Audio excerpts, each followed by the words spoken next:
I guess the inspiration for him really was that I'd grown up reading a lot of crime fiction, a lot of thrillers, and I'd always wanted to write a book, and it felt like a very natural step towards thrillers. I felt drawn towards them because I'd always read them and I'd always loved them, and I'd read a lot of books in the genre, and there were some amazing writers doing some amazing work in crime and thriller writing, so characters like detectives and private investigators and cops and ex-military policemen and all that sort of stuff. Those sort of areas were really well served, and so the idea really for Raker came out of a need for a character who was who had a job that was slightly different, which is where the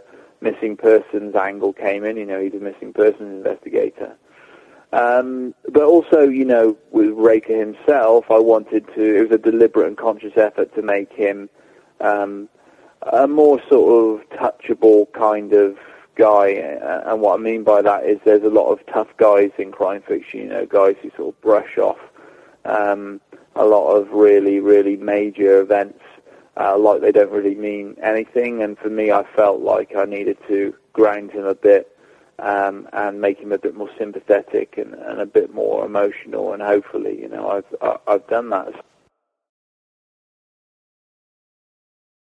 I think there's probably a bit of, every writer who writes any character will always find a little bit of themselves in the person they write. I think that's very natural. I mean, that comes out of just, having, spending so much time with these people. Inevitably, bits of you are going to end up in the character. And so, yeah, I imagine there is quite a bit of me in Raker.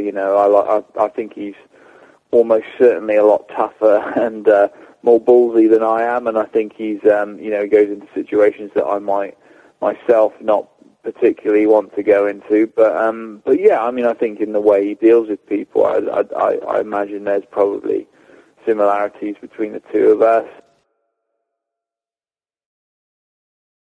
Quite a lot. It depends really on what exactly the requirements of that particular book are. For example, with my debut, Chasing the Dead, I did a level of research, like I spoke to police officers and stuff to get the sort of procedural detail correct that was in there, but it wasn't actually full of sort of police procedural stuff. It was more. It was much more on the sort of periphery of the police. So I had enough to research to kind of keep things realistic, but at the same time, I didn't need like the sheer level of research that I needed for like the Dead Tracks, which was my second book, which was sort of, especially in the second half, centered very heavily around the police investigation. And so you need to make sure that your world is extremely believable and realistic, and that you don't portray the police or the world of the police in a way that people will recognize as being false.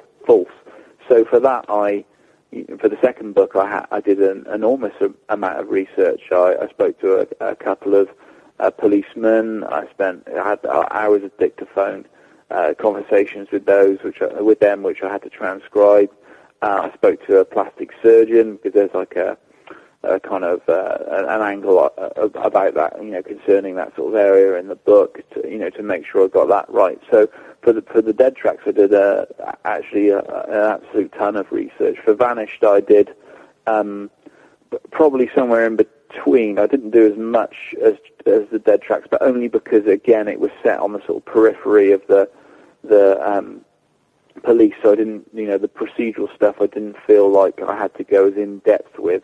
However, it is set in and around the London Underground, so I had to make sure that I spoke to the relevant people there, and it's sort of concerned with like the abandoned tube stations and all that sort of stuff. So I had to make sure that was correct, and that it resonated with people who are really intimately know that kind of area of London. So I would say that it is research is kind of you know, sort of woven into the fabric of every book, but to a lesser or greater degree. It depends really on what the demands of the book are.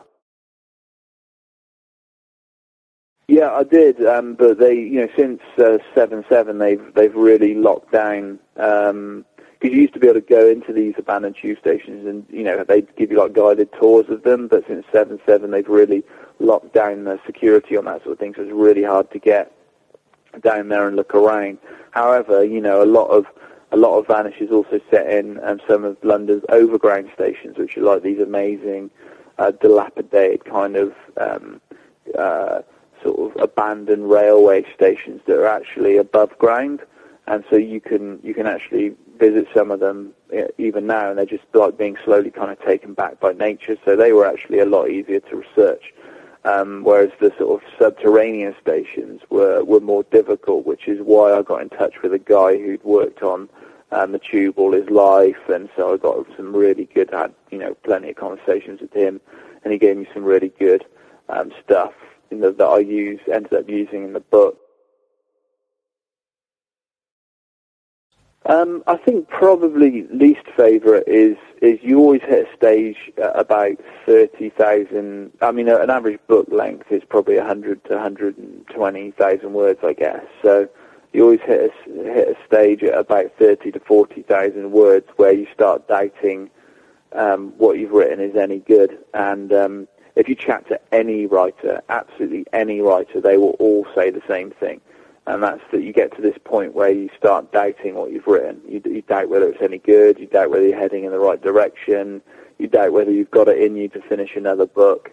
And that doubt doesn't actually leave you then for the duration of the writing process. That would probably be the bit I like least and the most difficult part of it. The best part is undoubtedly when the books come out and they go on sale, and then you start getting feedback from readers. I mean, it's lovely getting emails from people who say, you know, I've read your book and I love it, and you know, I love Raker as a character, or I love this about it, and it's just lovely, you know. Like, I chat to lots of people on Facebook and Twitter and via email to my site that are really, it's just lovely to hear from people, and especially lovely when they make the effort to get in touch and say they really enjoyed your books.